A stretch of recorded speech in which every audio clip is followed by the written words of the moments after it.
back everyone to our What You Missed video. We would first like to thank you all for joining us. Fluff. Wake up! We need to focus. You know, we gotta get this video done. Come on. I'm awake. Sorry, dear. I'm just a bit sleepy from reviewing the episode. All those frames to go through. It gets tiring, you know? Yes, sugar, I know. So that means we have to, get straight into this.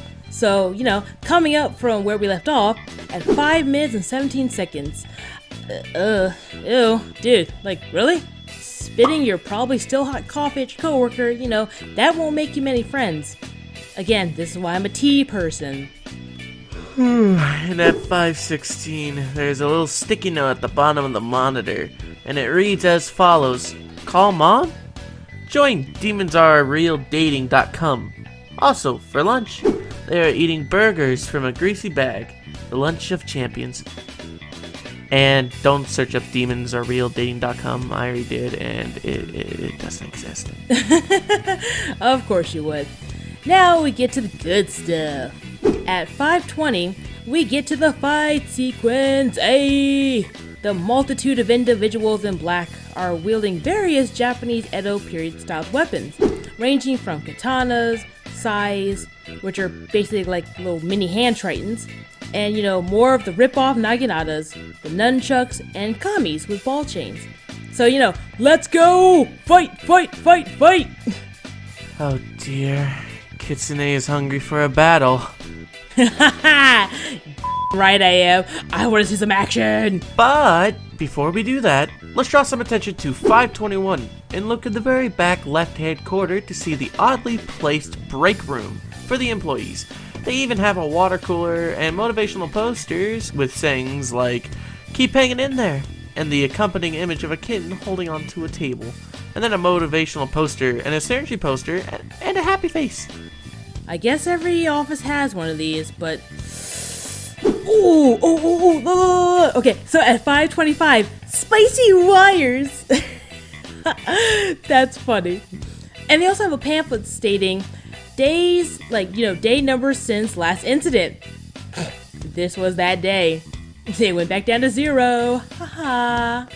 So yes, we had our dedicated Shiro, and I go frame by frame on these next scenes, since many of them were just too fast for some of y'all to get on the first watch. But starting at 5:23, Luna slices a dude's leg off with a battle axe, while Millie pulls out what appears to be Beretta guns and lights up that same guy. One shot to the chest and one shot to the head for a double tap kill. At 5:25, Luna throws the battle axe straight into the guy's head. Talk about splitting headache. Really, Shiro? Immediately after that, Millie uses the man as a climbing post to grab the axe and narrowly avoids the swing of a wannabe katana. We are getting into anime territory, and I repeat, we are getting into anime territory, as Millie slices his lady. I assume it's a lady. It is. She has a Karen bob cut. Well, speaking of cut, this lady gets cut in half, and she has no clue where the manager was, so she, combusts into blood. At 5:28, Luna performs a high jump kick and lands into an amazing split. Ooh, damn girl. And she manages to slide back and pushes up into a somersault over the nunchuck guy. And then at 5:30, Luna is wearing a sports bra, so... Yeah, so back away, you hungry Luna-obsessed individuals. We can't call you the S-word anymore. But anyways, at 5:31, Luna pulls a matrix, and the guy behind her suffers a decapitation while the kami gets caught in the wall. Good job! Y'all had one job. And at 5:32, Millie finishes off the last, or for now, guard with a snap to the neck. Wait. Oh no, there are more guards. How many of them exist here? How much are they getting paid to just be here? No clue, don't care, because they picked the wrong day to come into work. But anyway, at 5:35, to the left we have the stairs. But the sign shows that someone doesn't know how to use the stairs and tumbling forward like a dumb. Then, just above the glass window, we see a sign saying, "Attention, no magicians permitted." So many questions. Oh, and lastly, we have, these four schmucks thinking that they could, do the impossible and take down our girls, Luna and Millie. Impossible. At 5:36, the main two guards suddenly pull out ninja stars seemingly out of thin air. Ooh, spooky. Doesn't help them much though, since our hell team dodges them like a boss, while Luna throws Millie towards the agents, and then we get a close-up of Millie and her psychoness. I mean, well, she is from the Wrath Ring, so, that makes sense. At 5:42, we see that, the alarm is out of order. Seriously? Like, what is this shit? What is this shit show of an organization? I'm done. I'm just so done. You really have it out for this group, don't you, Shiro? Look, I can't help it. Like, they just seem to be, asking to get bumped off. Like, I need a drink. I need a drink. I think these agents need more than a drink, since at 5:46, one of the agents' arms falls from the ceiling. Millie went ham in bone on these guys. Also, the dismembered body parts are, they looking kinda sus. If you know what I mean. Shiro. What? I'm just saying. Continuing on at 5:48, Luna comments calling Millie an old lady. However, Millie retorts that she is only 5 years older, so if Luna is 18, then that places Millie at 23 years old. Ooh. At 6:24, we have, pretty green buttons. Some say funny things, and others saying questionable things. Like, what is juice? Like, okay. And then you got one that says soup, but I have no clue how that's supposed to work. What you just gotta do, drown him in soup? Does there gonna be like a guy that comes in with, hot soup? Okay. And then we got, haha gas, which I guess they're meaning laughing gas? And then we have the one that says either cock or, the F variety. At timestamp number 713, Blitz asks Moxie a personal question. If Millie pegs him, and the follow-up answer and confirmation is yes, or, sometimes. Accompanied by Moxie's cute blushing face. Up next at timestamp 737, Blitz makes a comical fourth wall jab at the musical Cats. Since it pretty much was about ugly and horny cats, we also won't talk about the movie. The what now? Exactly! At 7:53, we are getting to the super drugged up and hallucinations part, so strap in, folks! We're about to get some Blitz Moxie bonding moments. Hashtag Mitz or Mitzo or blocks, like Roblox. Any of you 2005 kids out there? Yeah? I'm feeling old. You're feeling old, okay. At 8:09, the animation begins to shift and change from our typical Helluva boss style to a familiar Disney-like style with rubber hosing and smoother frames of animation. The colors are pastel and have a fairy dust-like appearance throughout the scenes. But Moxie is acting out Phantom of the Opera, and Blitz being the Phantom, playing the organ. He's so talented. At 9 on the dot, you can faintly see the sketch lines on Moxie as he sings, but we think that this was intentional because Disney did similar things back in the day, and it is only on Moxie and not anything or anyone else. This happens throughout his hallucinations, so look carefully. At 9:08, a smooth transition to Blitz's hallucination where he is dressed as a clown and the marking on his forehead changes to a broken heart. Aww, it's okay. And on his cheek is a single tear. Aww. He appears similar to the 17th century Italian performing trope style of clown, known as a period. They're also known as sad clowns. Let's not forget the animation. So Blitz's hallucination style overall reflects a Cuphead vibe mixed with 1930s animation and Pink Floyd's The Wall. At 9:17, we get a Moxie blob. You can see, the distinct horns, and it covers Blitz in a reddish goop, to which Blitz licks. Ew, gross. Like, is it chocolate? I kind of hope it's chocolate, but... Anyway, at 9:22, if you blink, you'll miss that Blitz is trying to push and fight against the Moxie blob. But, he gets pushed down in return. And yes, we are now forever calling these creatures Moxie blob, and the others will follow suit. Ha ha ha. At 9:25, we get Doodle Moxie! We mean this in a kind and affectionate way. But also, it is important to note that as Moxie speaks, we are getting an inner look at how Blitz views Moxie, himself, and the others around him. He sees Moxie as very prim and proper and being above him in many ways. At 9:54, we switch back to Moxie and we get a further look into Blitz's personality. Apparently, he has a reoccurring issue where he pushes those that, care about him or, love him away, and Moxie recognizes this flaw. Moxie points out that Blitz has a fear of being alone. And that just causes him to be toxic. Dun dun dun dun dun dun dun dun dun dun. Don't sue us, Britney Spears. Can we just appreciate the animation some here? I mean, Blitz's eye turns from that bright engine red to his regular eye as soon as Moxie calls him out for his crap. It's so stunning.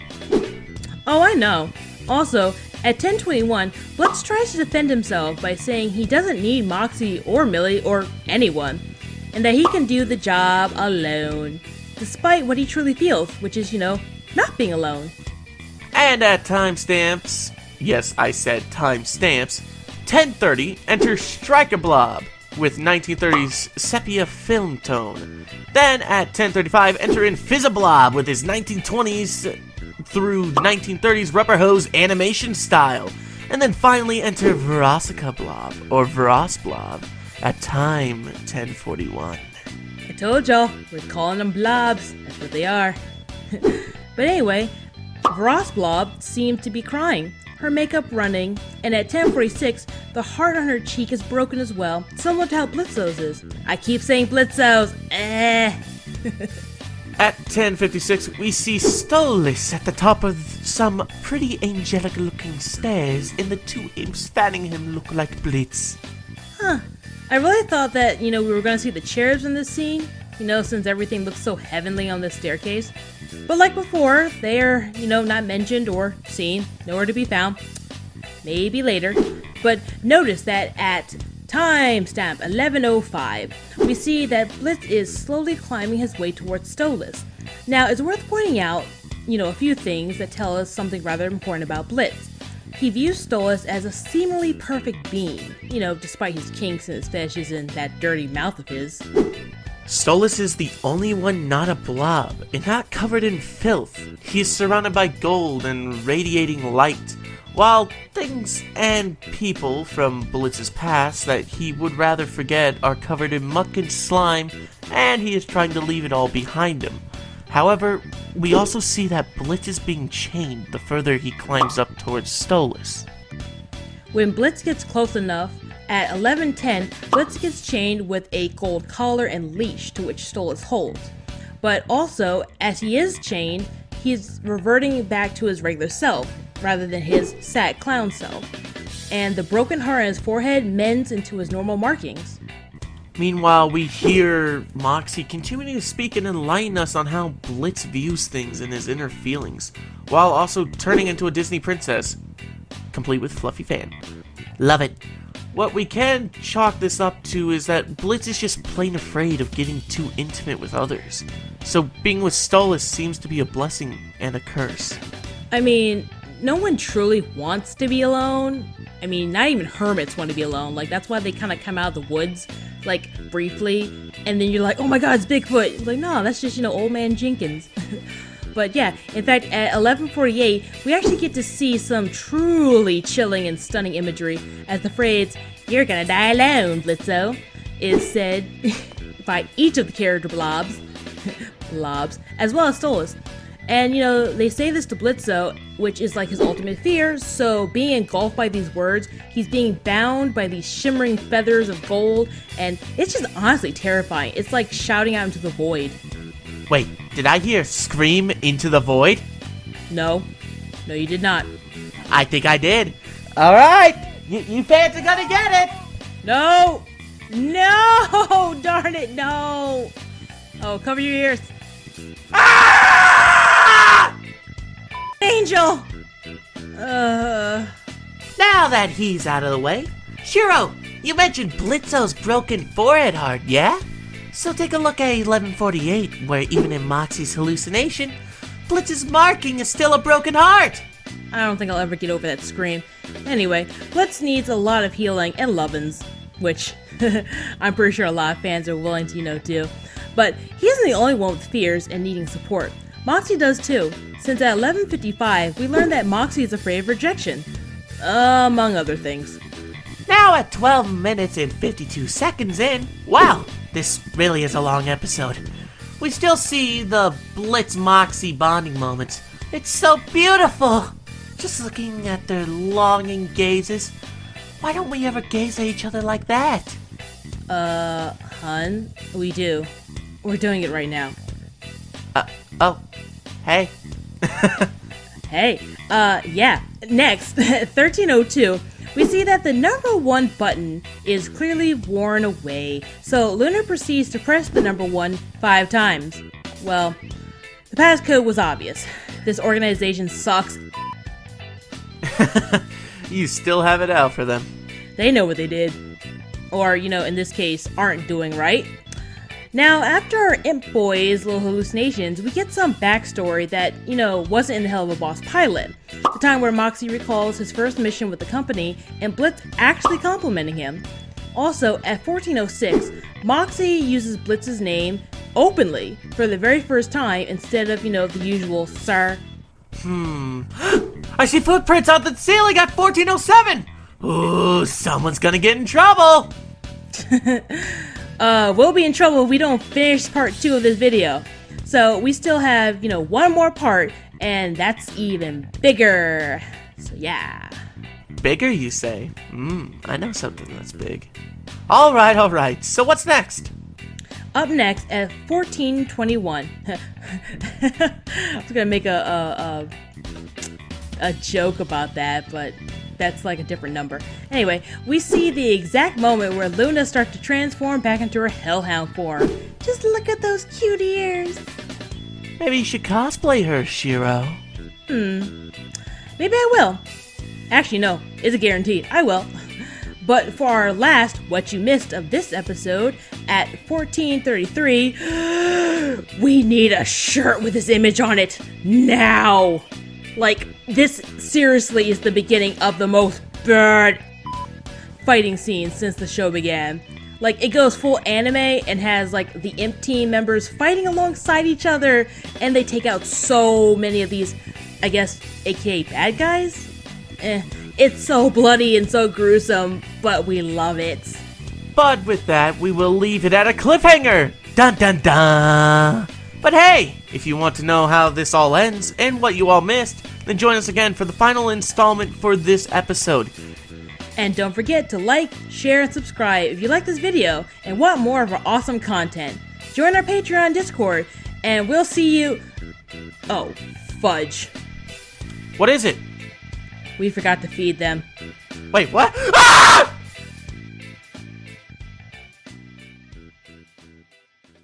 Ahem! I have exciting news to tell you. You can now sign up for our Patreon. Depending on which tier you choose, you'll receive benefits like monthly merch, access to after shows, downloadable parodies and song covers, and so much more. And for those low on the dough, it only takes $1 to gain access to our Discord server, where you can get the most fortunate opportunity to conversate with us Hell Dwellers off stream. Isn't that right, my big-dicked Blitzy? Oh god, just do what he says before he diddles your holes! No, Stolas, don't touch me right now, for fuck's sake! Anywho, the link will be down in the description for those who want to sign up. I'm so excited to get to know you better, so don't make me wait. You know what happens when I get lonely. Okay, we're signing off now, But Stolas. Blitzy, I wasn't done. Oh, fuck no, not the horns, damn it, not the horns! Oh, I love it when you play hard to get.